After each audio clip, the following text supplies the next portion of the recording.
Number 7 in our series of techniques is showing an example of charging.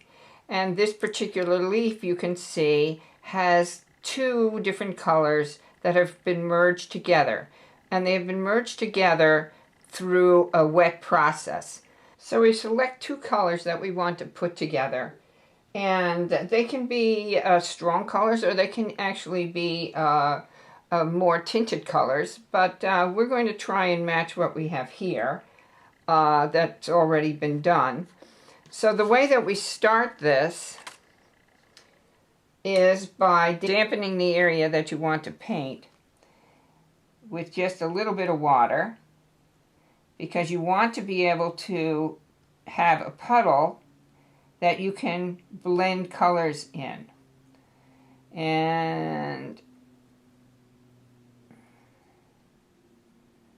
so now that I have a section that has been dampened, I'm going to go to, in this case, I'm going to go to a green, and I'm going to start to lay in the color that I want to merge. And you'll notice that there is a puddle that is maintained at the bottom edge of that area of color. I will now go into my second color while there's a puddle there, and with my brush with paint in it, I'm going to drop in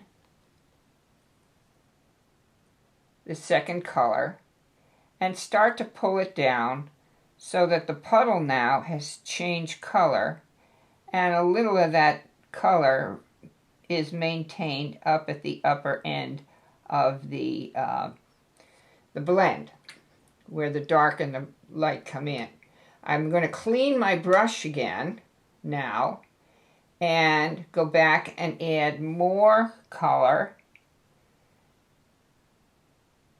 until it gets to the transition that I want. I'm going to go a little yellower now. So you can see you can do this with more than one color and get it to blend very nicely without having to wait for things to dry and overlay. I'm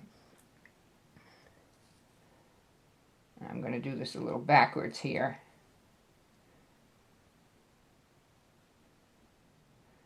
But you can see how it starts to merge in, and then you can move that paint around and have it do what you want it to do in the wet state.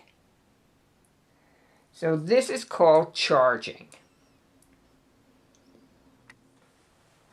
The next process, which is glazing, requires that you mix your colors on the page. And as you can see here, it allows the watercolor to maintain some of its integrity so that you see each color underneath. This particular leaf has been first washed with a flat wash of a blue, Prussian blue, and then we started and added our gray shadows, which you can either do in red or you can do them in botanical gray or neutral tint. And then we added our colors. So yellow was put down first after the shadow color, then blue, and then if it got too blue or too yellow, we were able to add more blue or more yellow until we came up with the color green. And you'll see this process as we go along. Okay, our botanical gray is dry on this glazing leaf. So we're going to start with a wash of yellow, just a thin wash, and you can avoid the highlight, so you can use the wash, the yellow, as a blended wash.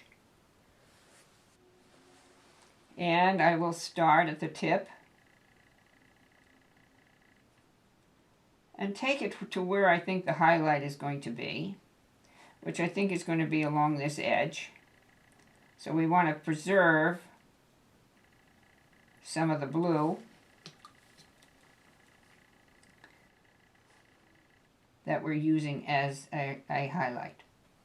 So we got some yellow in here now, and we will wait. Now this has to dry. All right, so while we're waiting for that to dry, I'm adding another step to this last one. So this last leaf should be a pretty well completed leaf. So that means you're going to have the blue tea wash, using the complement for shadows, and then you can put a flat wash of green over the top. But before we do that, I'm adding in another step. What I'd like to add to this last leaf is to have you use a little mascoid. And remember, you need to dilute the mascoid before you can use it. And we're going to use the pen and fill the pen with some mascoid and place it on our leaf.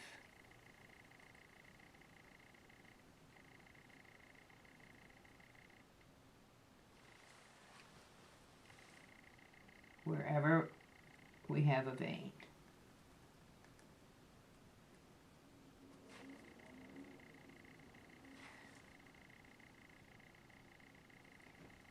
And this way we can do our blends crossing through and not have to worry about painting up to the vein, because it will already be masked out. Using the mascoid is a technique that you learned. Okay, so while we're waiting for the mascoid to dry, we'll put another layer of glazing onto number 8, and we're going to use our ultramarine blue.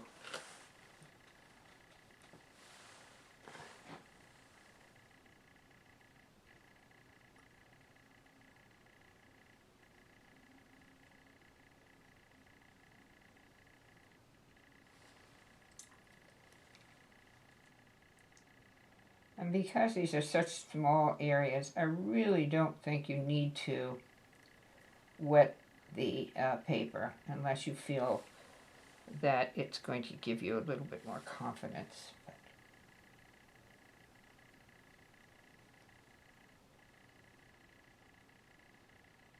remember, you're going to leave some highlight.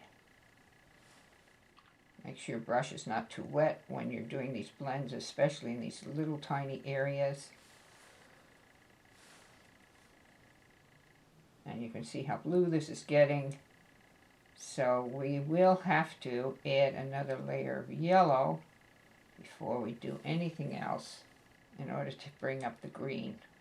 So we'll let this dry. And we'll go back to our masked image.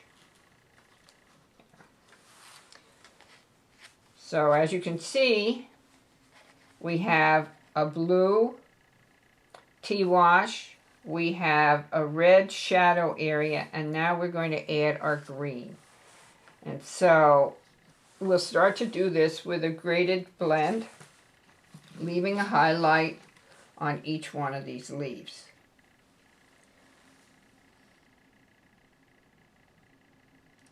And the nice thing is that we can paint right over where the mascoid is.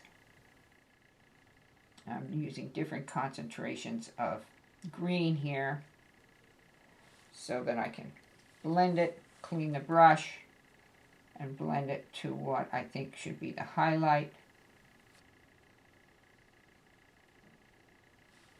We can even go darker here. And you can actually see where the mascoid hit. It looks a little wide to me, which means we're probably going to have to go in and clean it up, which will give us a great opportunity for using our dry brush technique in order to make that vein much, much thinner.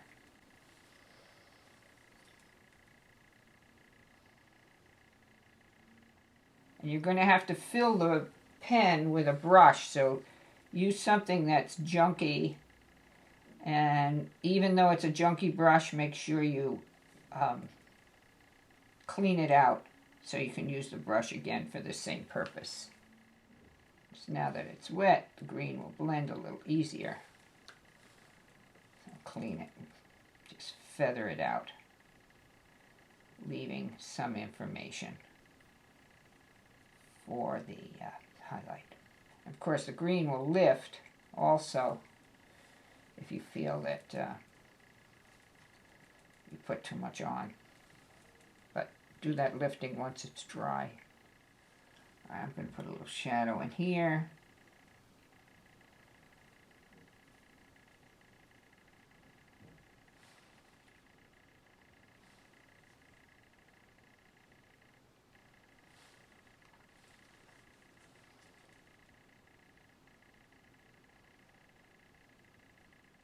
But this leaf should look like a finished painted leaf when you get done. And as I say, with your leaves, these will be a little less complicated to render into a three-dimensional form. I'm kind of winging it here a little bit.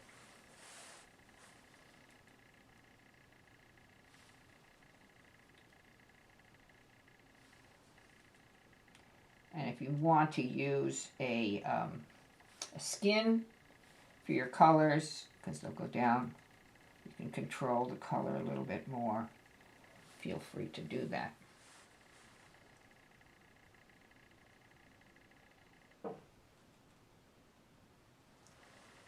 Okay, so we got part of this leaf painted. Wait till this dries. We'll come back to our glazed leaf. And we'll put a little bit more yellow in here.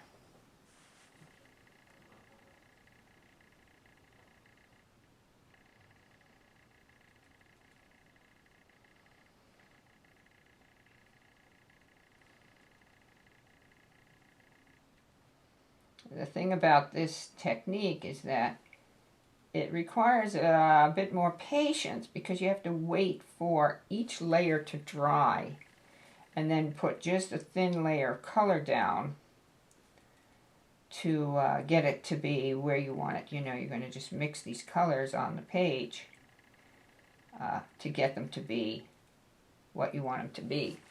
And in the case of this particular leaf, you can also mask this off if you want to, so that, you know, your veins will be there when you want to finish or have it finished. So you can see it's starting to come together with some green.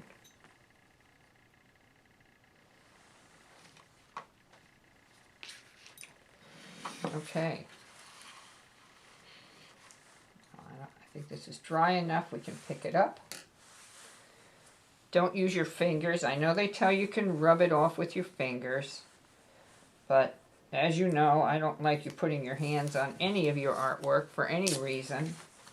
So I think if you just use a little bit of masking tape or white artist tape, you can pick up the frisket.